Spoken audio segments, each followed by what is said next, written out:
Today is a special anniversary, an interesting one. It's the 5th anniversary to the day since lockdown started in South Africa as a result of the coronavirus.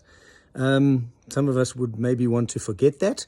Some of us who had patches of lawn like the one behind me here, or perhaps a bit bigger, were grateful that we weren't in an apartment on the 20th story or something.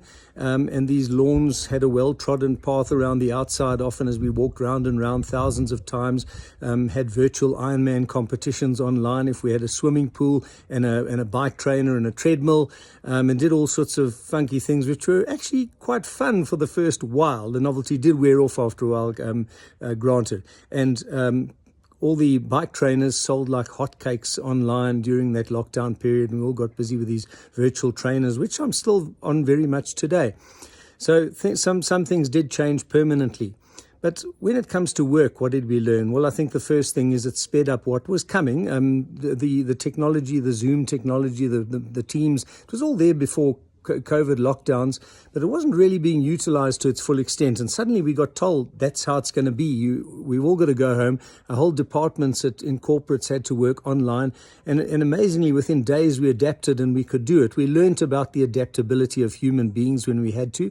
We also learned that human beings were prepared to stomach quite a lot of inconvenience when there was an imminent threat. And at the time, people can look back in hindsight and say, well, maybe the lockdowns weren't necessary. But at the time, the virus looked ominous. A lot of people were dying, and governments did what they thought was the right thing to do. Lock us down, and humanity actually adapted and inconvenienced itself quite significantly. So it can be done, and that's the encouraging and positive side of it, what it taught us. It taught us, too, that we don't have to drive halfway across the city for a 1-hour meeting and halfway across the city back, wasting hours. We can interact on MS Teams or Zoom much more effectively, save time in the day, and we don't even have to commute to work every day. And the hybrid model is something that many companies have employed. We do need some in-person interaction. I think we've learned that, too, after being locked down fully back in the lockdown days. We crave for some in-person interaction. So when one looks at surveys, it's not the full-time work from home that's the most popular, or the full-time work at the office. It's the hybrid somewhere in the middle.